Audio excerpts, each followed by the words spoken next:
మనం లాస్ట్ క్లాస్లో కోల్రాస్ నియమం యొక్క అనువర్తనాలు చెప్పుకున్నాము. కోల్రాస్లా అప్లికేషన్స్ ఆఫ్ కోల్రాస్లా చెప్పుకున్నాము. సో ఈరోజు క్లాస్లో అభిగమన సంఖ్యలు ట్రాన్స్పోర్ట్ నెంబర్స్ అంటే ఏంటో తెలుసుకుందాము. సో ఇక్కడ ఒక ఎలక్ట్రోలైట్ ద్రావణం తీసుకున్నట్లయితే కనుక ఈ ఎలక్ట్రోలైట్ ద్రావణము విద్యుత్ వాహకంగా పనిచేస్తుంది అని చెప్పేసి మనకు తెలుసు. ఈ ఎలక్ట్రోలైట్ ద్రావణంలో ఉన్నటువంటి అయాన్లు ఈ విద్యుత్ కరెంటుని మోసుకెళ్తాయని కూడా మనం చెప్పుకున్నాము.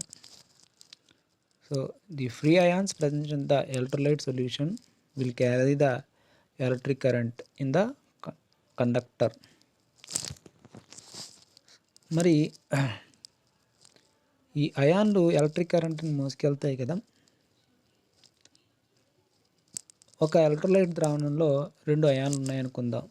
ఒకటి క్యాటయాను, మరొకటి యానయాను. సో ఇందులో క్యాటయాను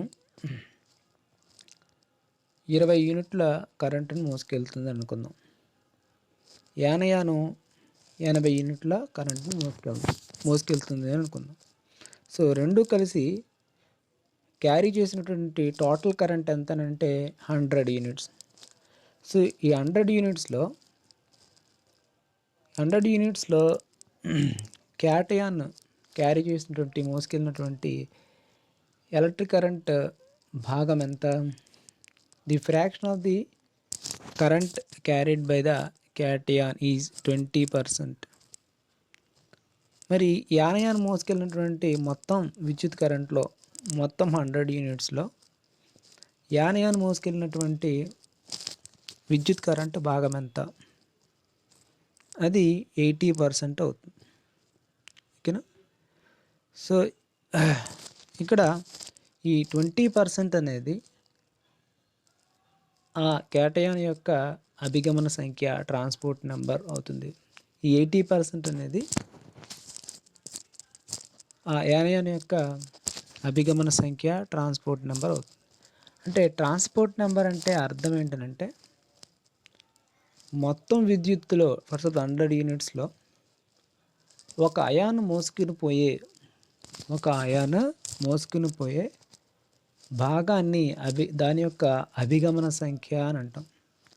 so the fraction of the total current carried by an ion is called transport number. So total కరెంట్లో how much fraction of current carried by the given ion is called its transport number. So మొత్తం విద్యుత్తులో ఒక ion మోసుకొని పోయే భాగాన్ని దాని అభిగమన సంఖ్య అని అంటాం. మరి ఈ ట్రాన్స్పోర్ట్ నెంబర్ లేదా ఒక అయాన్ చేరవేసేటటువంటి విద్యుత్తు దాని వేగానికి అనులోమానుపాతంలో ఉంటుంది. మనకు తెలుసు. సో ఎలక్ట్రోలైట్ ద్రావణంలో ఉన్నటువంటి అయాన్లు ఈ విద్యుత్ కరెంటును మోసుకెళ్తాయని. ఈ విద్యుత్ కరెంటును మోసుకెళ్ళేటువంటి అయాన్లు కనుక వేగంగా కదిలినట్లయితే అయాన్లు మోసుకుని పోయే విద్యుత్ పరిమాణం కూడా లేదా చేరవేసే విద్యుత్ పరిమాణం కూడా పెరుగుతుంది. ఆ చేరవేసే విద్యుత్ పరిమాణం మనం ఏమంటాం? ట్రాన్స్పోర్ట్ నెంబర్ అని చెప్పేసి అంటాం. ఓకేనా? సో ఒక అయాన్ చేరవేసే విద్యుత్ దాని వేగానికి అనులోమానుపాతంలో ఉంటుంది.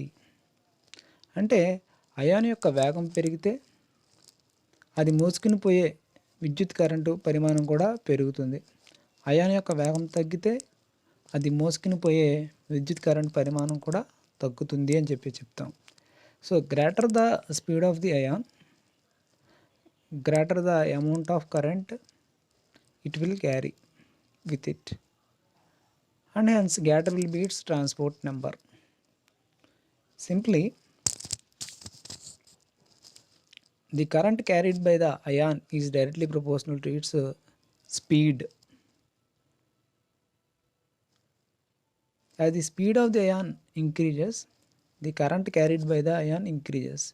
As the current carried by the ion increases, its transport number increases. They are directly proportional. So the speed of the ion is indicated by small u. For suppose current carried by anion is directly proportional to the speed of the anion. Speed of the anion U A అని చూపిస్తాం. So యానయాను చేరవేసేటటువంటి విద్యుత్తు దేనికి అనులోమానుపాతంలో ఉంటుంది? దాని యొక్క వేగానికి అనులోమానుపాతంలో ఉంటుంది. ఇక్కడ వేగాన్ని యు అనే అక్షరంతో చూపిస్తాం. యానయాన్ యొక్క వేగము యూఏ అని అంటాం. సో యానయాన్ చేరవేసే విద్యుత్తు దేనికి అనులోమానుపాతంలో ఉంటుంది? యానయాన్ యొక్క వేగానికి యూఏకి అనులోమానుపాతంలో ఉంటుంది. దట్ ఈజ్ ఈక్వల్ టు దేనికి సంబంధం? సమ్ కాన్స్టెంట్ కే ఇంటూ యూఏ అవుతుంది. అదేవిధంగా ఆ ద్రావణంలో ఉన్నటువంటి క్యాటయాన్ చేరవేసేటువంటి విద్యుత్ కూడా ఆ క్యాటయాన్ యొక్క వేగంపై డిపెండ్ అయి ఉంటుంది. Directly proportional. Current carried by the cation is directly proportional the speed of the cation. UC అంటాం. C for cation, A for anion. So cation చేరవేసే విద్యుత్తు is equal to current carried by the cation is equal to K into UC అని చెప్పేసి. మరి ఈ రెండు అయాన్లు చేరవేసినటువంటి మొత్తం విద్యుత్ కరెంట్ ఎంత? అందులో ద్రావణంలో రెండు అయాన్లు ఉన్నాయి కాబట్టి సో యానయాన్ చేరవేసే విద్యుత్తు ప్లస్ క్యాటయాన్ చేరవేసే విద్యుత్తు ఈ రెండింటి యొక్క మొత్తాన్ని తీసుకున్నట్లయితే కనుక ఏమవుతుంది? మొత్తం విద్యుత్ కరెంట్ మనకి వచ్చేస్తుంది. ఈ అయాన్లని కలిసి, అదే ఈ ద్రావణంలో ఉన్నటువంటి అయాన్లని కలిసి ఎంత పరిమాణంలో విద్యుత్ కరెంటును మోసుకెళ్ళాయి అనేది వచ్చేస్తుంది. మొత్తం విద్యుత్తు వచ్చేస్తుంది. So the total current electrolyte solution ఉన్నటువంటి అయాన్స్ క్యారీ చేసినటువంటి total current carried is equal to the, because there are two types of ions, one is an ayan and another one is cation. The total current carried by the ions is equal to the current carried by the ion plus current carried by the cation. Current carried by the anion plus current carried by the cation. మనకి పైనుంచి మనకి ఏమని తెలుస్తుంది? యానయాన్ చేరవేసే విద్యుత్తు కేయూఏ అని అర్థమవుతుంది కదా, cation చేరవేసే విద్యుత్తు కేయూసి అని అర్థమవుతుంది కదా. ఆ రెండింటిని ఇక్కడ సబ్స్టిట్యూట్ చేసినట్లయితే కేయూఏ ప్లస్ కేయూసి అవుతుంది. మనకి ట్రాన్స్పోర్ట్ నెంబర్ అంటే ఏంటి? ట్రాన్స్పోర్ట్ నెంబర్ డెఫినేషన్ చెప్పుకున్నాం. సో మొత్తం విద్యుత్ కరెంట్లో ఒక అయాన్ చేరవేసే విద్యుత్ అన్నాను. అంటే ఇది ఎలా రాయొచ్చు? అయాన్ చేరవేసే విద్యుత్తు మరియు మొత్తం విద్యుత్ యొక్క నిష్పత్తిని తీసుకున్నట్లయితే ఫస్ట్ 20% అన్నాం. 100లో 20 అంటే 20/100 అంటే 20% కదా అర్థం. అలాగా సో వీటి యొక్క నిష్పత్తిని తీసుకున్నట్లయితే ratio current carried by the ion divided by the total current carried, ఈ రెండింటి యొక్క రేషియో తీసుకున్నట్లయితే కనుక మనకి ట్రాన్స్పోర్ట్ నెంబరు వస్తుంది. మరి ఈ ట్రాన్స్పోర్ట్ నెంబరు, ఈ అభిగమన సంఖ్య యానయానికి విడిగా ఉంటుంది, క్యాటయానికి విడిగా ఉంటుంది. సో యానయాన్ అభిగమన సంఖ్య జనరల్గా అభిగమన సంఖ్యని స్మాల్ ఎన్ అని రిప్రజెంట్ చేస్తాం. యానయాన్ అభిగమన సంఖ్య ఎన్ఏ ఈజ్ ఈక్వల్ టు యానయాన్ ఎంత విద్యుత్తును చేరవేస్తుంది డివైడెడ్ బై మొత్తం విద్యుత్తులో యానయాన్ చేరవేసే విద్యుత్ ఎంత, ఆ రెండింటి యొక్క రేషియో తీసుకున్నట్లయితే కనుక యానయాన్ అభిగమన సంఖ్య ఎన్ఏ వస్తుంది. So transport number of anion small NA. Transport number of anion ఎలా వస్తుందన్నమాట? The current carried by the anion divided by the total current carried. Total కరెంట్లో యానయాన్ ఎంత కరెంట్ని క్యారీ చేస్తుంది, రెండు యొక్క రేషియో తీసుకున్నట్లయితే కనుక టోటల్ కరెంట్ క్యారీడ్ వచ్చేస్తుంది. మన పై ఈక్వేషన్స్ నుంచి కరెంట్ క్యారీడ్ బై యానయాన్ ఏ విధంగా వస్తుంది? కేయూఏ అన్నాం.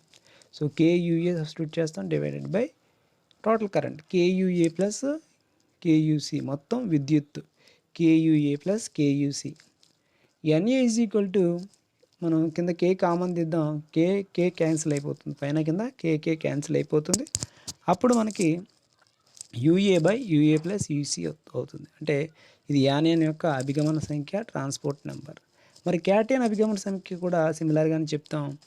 క్యాటయాన్ చేరవేసే విద్యుత్ ఎంత, మొత్తం విద్యుత్తులో క్యాటయాన్ చేరవేసే విద్యుత్ ఎంత, కాబట్టి క్యాటయాన్ చేరవేసే విద్యుత్ డివైడెడ్ బై మొత్తం విద్యుత్తు. So transport number of cation N C is equal to current carried by cation divided by total current carried. So ఈ విధంగా యానయాను క్యాటయాన్ల యొక్క అభిగమన సంఖ్యలు మనం కాలిక్యులేట్ చేస్తాం. సో మళ్ళీ NC is equal to substitute చేసినట్లయితే current carried by the cation చేరవేసే విద్యుత్ KUC అని చెప్పేసి మన పై సమీకరణాల నుంచి వస్తుంది. టోటల్ కరెంట్ క్యారీడ్ మొత్తం విద్యుత్ KUA ప్లస్ KUC. మళ్ళీ K కామన్ తీస్తాం కింద డినామినేటర్లో KK క్యాన్సిల్ చేస్తే NC is equal to UC by UA plus UC. So ఇది క్యాటయాన్ యొక్క అభిగమన సంఖ్య అవుతుంది.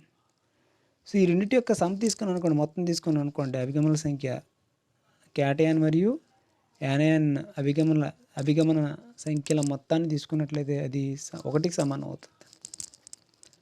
ఎలాగా NC plus NA is equal to 1కి సమానం అవుతుంది. The some of transport numbers of cation and యానయాన్ is unity. NC plus NA is equal to 1 అవుతుంది. NC value ఎంత UC by UA plus EC plus NA value ఎంత UA by UA plus UC. So UA by UC అనేది మన LCMగా తీసుకుంటే పైన UC plus UA వస్తుంది. UC plus UA divided by UA plus EC cancel అయిపోతే కనుక మనకి 1 వస్తుంది. ఆ విధంగా NC plus NA the some of the transport numbers of cation and anions is equal to unity, that is equal to 1. మరి ఎక్స్పెరిమెంటల్గా అభిగమన సంఖ్యను ఎలా నిర్ణయిస్తాం?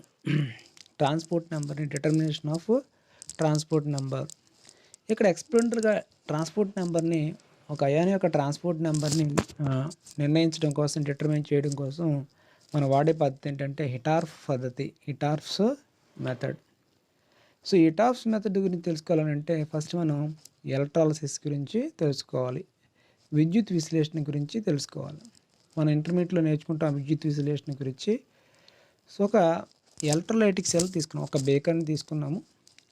సో బేకర్ని తీసుకుని దీన్ని 3 కంపార్ట్మెంట్స్ కింద డివైడ్ చేసాం. ఒక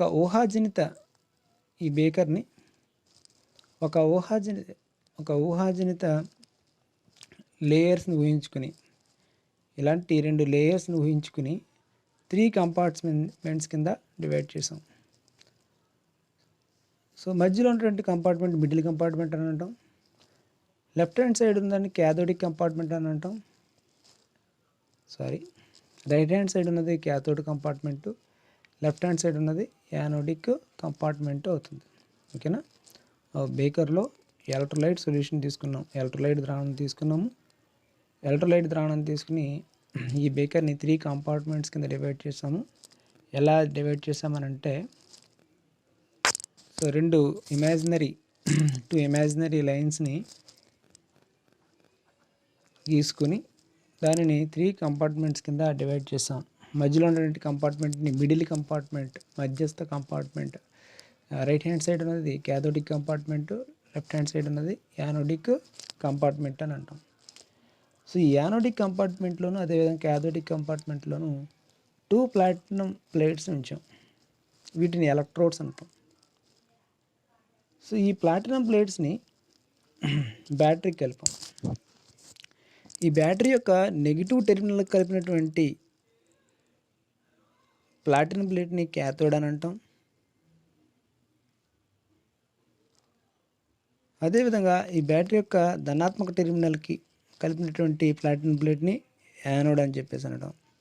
సో ఇది బ్యాటరీ యొక్క నెగిటివ్ టెర్మినల్ కలిపింది క్యాథోడ్, ఇది క్యాథోడ్. బ్యాటరీ యొక్క పాజిటివ్ టెర్మినల్, ధనాత్మక టెర్మినల్ కలిపినది యానోడ్ అని చెప్పేసి అని అంటాం. ఇప్పుడు విద్యుత్ కరెంట్ పంపించామనుకుందాం. సో ఇక్కడ మనం తీసుకున్నటువంటి ద్రావణం ఏంటంటే, ఈ 3 కంపార్ట్మెంట్స్లోనూ మనం తీసుకున్నటువంటి ద్రావణం ఏంటంటే AgNO3 ద్రావణం, సిల్వర్ నైట్రేట్ సొల్యూషన్. ఈ సిల్వర్ నైట్రేట్ సొల్యూషన్ని 3 కంపార్ట్మెంట్స్లో తీసుకున్నాం. జనరల్గా సిల్వర్ నైట్రేట్ ఎలా డిసోసియేట్ అవుతుంది? Ag+ గాను NO3- అయాన్స్ గాను డిసోసియేట్ అవుతుంది. ఇప్పుడు విద్యుత్ కరెంట్ పంపించామనుకోండి, ఎలక్ట్రిక్ కరెంట్ని పాస్ చేసామనుకోండి, ఎలక్ట్రాలిసిస్ మే టేక్స్ ప్లేస్, విద్యుత్ విశ్లేషణ జరుగుతుంది. ఈ విద్యుత్ విశ్లేషణలో ఏం జరుగుతుంది? క్యాటయాన్లు క్యాథోడ్ వైపు ఆకర్షింపబడతాయి, అదేవిధంగా యానయాన్లు యానోడ్ వైపు ఆకర్షింపబడతాయి అని చెప్పేసి మనకి తెలుసు. ఫర్ సపోజు యానోడిక్ కంపార్ట్మెంట్ తీసుకుందాం. సో యానోడిక్ కంపార్ట్మెంట్ తీసుకున్నట్లయితే కనుక, సో ఈ యానోడిక్ కంపార్ట్మెంట్లో ఉన్నటువంటి AgNO3 ద్రావణంలోని ఈ Ag+ అయాన్లు క్యాథోడ్ వైపు మూవ్ అవుతాయి. క్యాథోడ్ వైపు ఆకర్షింపబడి క్యాథోడ్ వైపు ప్రయాణిస్తాయి. ఇలా క్యాథోడ్ వైపు ప్రయాణించడం వల్ల సో ఈ యానోడిక్ కంపార్ట్మెంట్లో AgNO3 ద్రావణం యొక్క గాఢత ఏమైపోతుంది, తగ్గుతుంది. ఈ విధంగా Ag+ అయాన్లు క్యాథోడ్ వైపు మూవ్ అవడం వల్ల due to movement of cations from anode to cathode, there is a decrease in the concentration of silver nitrate solution in the anodic compartment. So anodic కంపార్ట్మెంట్లో ఏమవుతుందన్నమాట, AgNO3 కాన్సన్ట్రేషన్ డిక్రీజ్ అయిపోతుంది. ఎందుకని Ag+ ions cathode వైపు కదిలాయి కాబట్టి, ప్రయాణించాయి కాబట్టి. అదేవిధంగా ఇక్కడ cathodic కంపార్ట్మెంట్లో ఉన్నటువంటి యానియాన్స్ యానోడ్ వైపు మూవ్ అవుతాయి. ఈ డైరెక్షన్లో యానోడ్ వైపు మూవ్ అవుతాయి. ఫర్ సపోజ్ ఇక్కడ ఉన్నటువంటి యానియాన్స్ ఏంటంటే nitrate ions. So nitrate ions anode వైపు మూవ్ అవడం వల్ల యానోడ్ వైపు మూవ్ అవుతాయి. సో యానోడ్ వైపు మూవ్ అవ్వడం వల్ల ఏమవుతుంది, సో ఈ క్యాథోడిక్ కంపార్ట్మెంట్లో AgNO3 ద్రావణం యొక్క AgNO3 సొల్యూషన్ యొక్క కాన్సన్ట్రేషను డిక్రీజ్ అయిపోతుంది.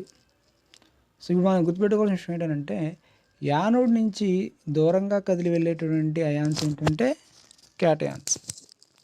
మరి క్యాథోడ్ నుంచి దూరంగా కదిలి వెళ్ళేటువంటి అయాన్స్ ఏంటంటే కనుక యానియాన్స్ అని చెప్పేసి మనం అంటాం. The ions which are moving away from the anode are cations. The ions which are moving away from the cathode are called anions అని చెప్పేసి అంటాం. ఇప్పుడు ఈ విధంగా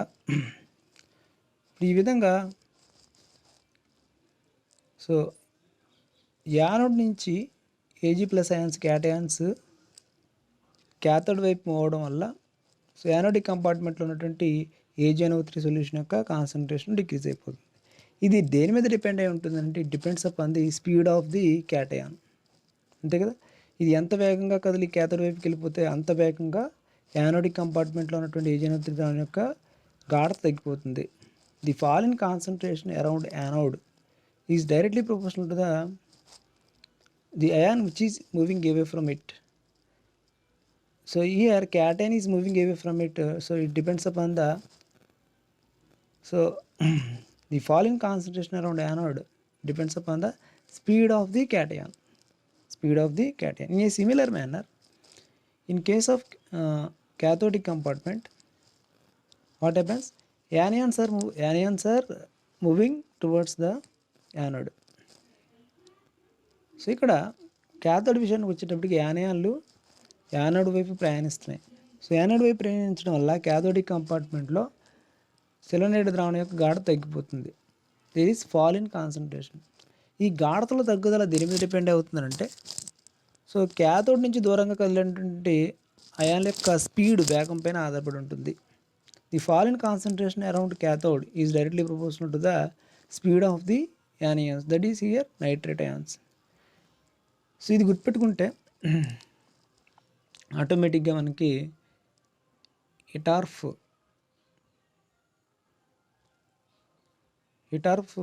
ప్రిన్సిపల్ మనకు అర్థమైపోతుంది. ఇటార్ఫ్ పద్ధతి ద్వారా అభిగమన సంఖ్యని ఎలా నిర్ణయిస్తామో అర్థమైపోతుంది. సో కాబట్టి ఏదైనా ఎలక్ట్రోడ్ వద్ద గాఢతలో తగ్గుదల దేనికి అనులోమానుపాతంలో ఉంటుందని అంటే కనుక, సో ఆ ఎలక్ట్రోడ్ నుంచి దూరంగా కదిలి వెళ్ళే అయాన్ యొక్క స్పీడ్ పైన వేగానికి అనులోమానుపాతంలో ఉంటుంది. సో ఎలక్ట్రోడ్ వద్ద గాఢతలో తగ్గుదల దేనికి అనులోమానుపాతంలో ఉంటుంది, ఈజ్ డైరెక్ట్లీ ప్రపోర్షనల్ ఉంటుందా దాని నుండి దూరంగా కదిలేటువంటి అయాన్ వేగం. సో ఇక్కడ వాడే ప్రిన్సిపల్ ఇదన్నమాట, సూత్రం ఇది. So this method is based on the principal that fall in concentration around particular electrode is directly proportional to the speed of the ion moving away from it. మనం ఇంతకుముందు చూసాం. So anode విషయం తీసుకున్నట్లయితే కనుక anode నుంచి దూరంగా కదిలి వెళ్ళేవి ఎవరనంటే కనుక క్యాటయాన్స్. క్యాటయాన్స్ యొక్క స్పీడ్ మీద డిపెండ్ అయి ఉంటుంది. ఆ యానోడ్ దగ్గర డిక్రీజ్ అయ్యేటటువంటి కాన్సన్ట్రేషన్, ఆ యానోడ్ దగ్గర గాఢతల తగ్గుదల దాని నుంచి దూరం కదిలి వెళ్ళేటువంటి క్యాటయాన్ అనేటువంటి ఏజీ ప్లస్ యొక్క స్పీడ్ మీద డిపెండ్ అయి ఉంటుంది. అదేవిధంగా క్యాథోడ్ తీసుకున్నాం అనుకోండి. సో క్యాథోడిక్ కంపార్ట్మెంట్ తీసుకున్నట్లయితే క్యాథోడిక్ కంపార్ట్మెంట్లో తీసుకున్నట్లయితే క్యాథోడ్ ఎలక్ట్రోడ్ వద్ద గాఢతలో తగ్గుదల దేని మీద డిపెండ్ అయి ఉంటుంది? దాని నుంచి దూరం కదిలి వెళ్ళేటువంటి యానయాన్, నైట్రేట్ యానియన్ అని చెప్పుకున్నాం. అక్కడ నైట్రేట్ యానియన్ యొక్క గాఢత మీద ఆధారపడి ఉంటుంది. So fall in concentration around electrode is directly proportional to the speed of the ion moving away from it. So మనం చెప్పుకున్నాం క్యాథోడ్ వద్ద గాఢతలో తగ్గుదల దేనికి అల్లమనుపాతంలో ఉంటుందని అంటే క్యాథోడ్ నుంచి ఎవరు దూరంగా వెళ్తారు? యానియాన్ దూరంగా వెళ్తుంది కాబట్టి యానియాన్ వేగానికి అల్లమనుపాతంలో ఉంటుంది. fall in concentration around cathode is directly proportional to the speed of the anion. మరి యానోడ్ వద్ద గాఢతల తగ్గుదల క్యాటయాన్ వేగానికి అనులోమానుపాతంలో ఉంటుంది. fall in concentration around anode is directly proportional to the speed of cation. ఇప్పుడు ఈక్వేషన్ 1 ఈక్వేషన్ 2 అని మనం పెరిచే 1/2 చేసామనుకోండి. క్యాథోడ్ వద్ద గాఢతలో తగ్గుదల డివైడెడ్ బై యానోడ్ వద్ద గాఢతలో తగ్గుదల ఈజ్ ఈక్వల్ టు యానియాన్ వేగము బై క్యాటయాన్ వేగము. వేగాన్ని స్మాల్ యూనిట్ లెటర్తో చేస్తాం. యూఏ బై యూసీ అవుతుంది. fall in concentration at cathode divided by equations 1 and 2ని మనం 1/2 చేసినట్లయితే డివైడ్ చేసినట్లయితే fall in concentration around cathode divided by fall in concentration around anode is equal to speed of anion divided by speed of cation. సింపుల్గా మనం equation 1 and 2ని divide చేసాము. therefore that is equal to UA by UC అయింది. ఇప్పుడు సమీకరణం 3 వచ్చింది కదా. ఈ సమీకరణం 3కి ఇరువైపులా 1 యాడ్ చేసాం. 1 కలిపాం అనుకోండి. 1 ప్లస్ క్యాథోడ్ వద్ద గాఢతలో తగ్గుదల డివైడెడ్ బై యానోడ్ వద్ద గాఢతలో తగ్గుదల is equal to U A by U C plus 1 అవుతుంది. 1 యాడ్ చేయండి ఇంగ్లీష్ మీడియం వాళ్ళు కూడా. 1 plus fall in concentration at cathode divided by fall in concentration at anode that is equal to U A by U C plus 1. దీన్ని మనం simplify చేసినట్లయితే ఏమవుతుంది? Simplify చేయండి. So ఇక్కడ కింద ఎల్సిఎం యానోడ్ వద్ద గాఢతలో తగ్గుదల. సో 1ని ఇటువైపుకి లెఫ్ట్ హ్యాండ్ సైడ్ 1తో మల్టిప్లై చేసినట్లయితే కనుక న్యూమినేటర్లోకి ఎవరు వెళ్తారు? యానోడ్ వద్ద గాఢతలో తగ్గుదల ప్లస్ క్యాథోడ్ వద్ద గాఢతలో తగ్గుదల డివైడెడ్ బై ఎల్సిఎం ఎంత?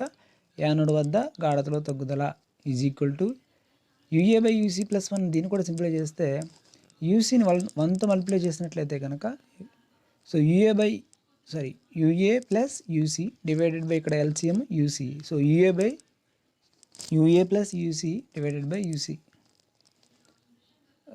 ఇంగ్లీష్ మీడియం తీసుకున్నట్లయితే కనుక 1 ప్లస్ మనం చేస్తున్నాం కాబట్టి 1 ప్లస్ ఇమాజిన్ చేసుకున్నట్లయితే కనుక చూద్దాం మళ్ళీ. So 1 plus fall in concentration around cathode divided by fall in concentration around anode that is equal to UA by UC plus 1. So simplify చేసినట్లయితే fall in concentration around anode plus fall in concentration around cathode divided by LCM ఎంత? fall in concentration around anode అవుతుంది. That is equal to so right hand side కూడా simplify చేసినట్లయితే ఇంకా ఇక్కడ UC denominator అవుతుంది, LCM అవుతుంది, డినామినేటర్లో రాసుకోవాలి.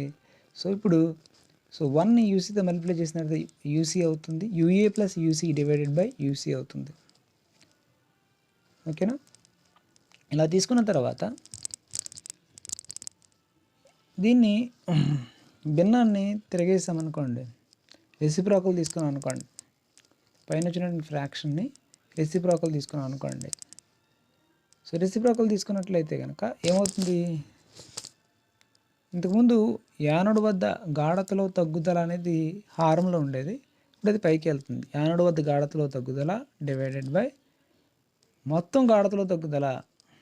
పైన 2 ఉండేవి, యానోడ్ వద్ద గాఢతలో తగ్గుదల ప్లస్ క్యాథోడ్ వద్ద గాఢతలో తగ్గుదల మనకు తెలుస్తుంది, పైన ఉంది సమీకరణం.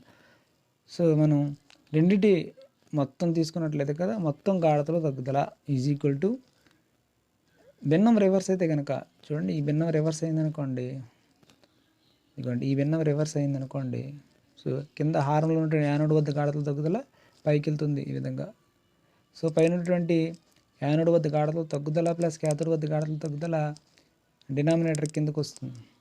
ఇక్కడ ఈ సమీకరణం తీసుకున్నట్లయితే యూసీ కింద ఉంది, మనం భిన్నాన్ని రివర్స్ చేస్తున్నాం కాబట్టి యూసీ పైకి వెళ్తుంది, యూఏ ప్లస్ యూసీ కింద డినామినేటర్లోనికి వస్తుంది.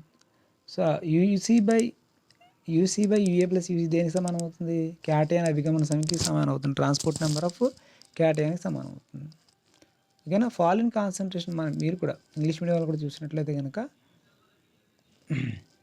సో ఈ ఈక్వేషన్ని మనం రివర్స్ చేస్తాం, fall in concentration around anode denominator ఉంది కాబట్టి అది పైకి వెళ్తుంది ఈ విధంగా.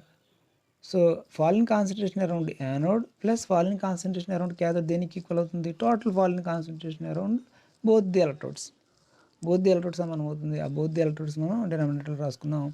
ఇక్కడ యూసీ డినామినేటర్లో ఉంది, పైకి వెళ్తుంది, ఇప్పుడు యూసీ న్యూమినేటర్లోకి వెళ్తుంది, యూఏ ప్లస్ యూసీ డినామినేటర్లోకి వస్తుంది. ఈ వాల్యూ దేనికి సమానం అవుతుంది? ట్రాన్స్పోర్ట్ నెంబర్ ఆఫ్ క్యాటయాన్కి సమానం అవుతుంది. సో ఇప్పుడు క్యాటయాన్ అభిగమన సంఖ్య ఎన్సీ ఈజ్ ఈక్వల్ టు దేనికి సమానం? దీని నుంచి మనకు అర్థమవుతుంది. సో క్యాటయాన్ అభిగమన సంఖ్య NC is equal to, so anode వద్ద గాఢతల తగ్గుదల డివైడెడ్ బై మొత్తం గాఢతల తగ్గుదల, యానోడ్ వద్ద గాఢతల తగ్గుదల డివైడెడ్ బై మొత్తం గాఢతల తగ్గుదల. అదేవిధంగా English medium transport number of cation, ఈ ట్రాన్స్పోర్ట్ నెంబర్ ఆఫ్ క్యాటయాన్ ఎలా వస్తుంది? ఈ సమీకరణం నుంచి వస్తుంది. సమీకరణం నుంచి NC is equal transport number of cation NC is equal to fall in concentration around anode divided by total fall in concentration around both the electrodes తీసుకున్నట్లయితే వస్తుంది. ఈ విధంగా ట్రాన్స్పోర్ట్ నెంబర్ ఆఫ్ క్యాటయాన్ని కట్టుతాం. సో ఈ సిమిలర్ వే యానియన్ యొక్క అభిగమన సంఖ్య transport number of యానియన్ కూడా మనం calculate చేసినట్లయితే చూడండి, క్యాటయాన్ అభిగమన సంఖ్య చూస్తే యానోడ్ వద్ద గాఢతల తగ్గుదల డివైడెడ్ బై మొత్తం గాఢతల తగ్గుదల ఆధారంగా మనం ఎలా చేసాము. మరి యానియన్ తీసుకుంటే అక్కడ యానోడ్ ఉంది కాబట్టి ఇక్కడ క్యాథోడ్ వద్ద గాఢతల తగ్గుదల డివైడెడ్ బై మొత్తం గాఢతల తగ్గుదల తీసుకుంటాం. ఓకేనా. ఈ విధంగా ట్రాన్స్పోర్ట్ నెంబర్ ఆఫ్ యానియాన్ని క్యాలిక్యులేట్ చేయడానికి మనం అవలంబించే ప్రిన్సిపల్ ఏంటంటే, ఈ రెండు సమీకరణాలను ఉపయోగించి మనం ఇటార్ పద్ధతి ద్వారా ఆయా అయాన్ల యొక్క అభిగమన సంఖ్యల్ని కడతాం సింపుల్గా. సో ఈ రెండు సమీకరణాలను గుర్తుపెట్టుకున్నట్లయితే కనుక, సో ఈ ప్రిన్సిపల్ని బేస్ చేసుకుని transport number of cation, transport number of anion Hittorf method ఉపయోగించి మనం క్యాలిక్యులేట్ చేయొచ్చు.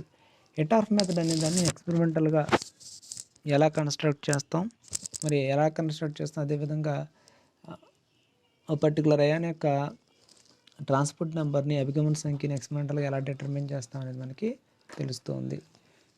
అది నెక్స్ట్ క్లాస్లో మనం చెప్పుకుందాము. అది కొంచెం పెద్ద ప్రాసెస్, అది ఒక క్లాస్ తీసుకుంటుంది కాబట్టి నెక్స్ట్ క్లాస్లో చెప్పుకుందాం.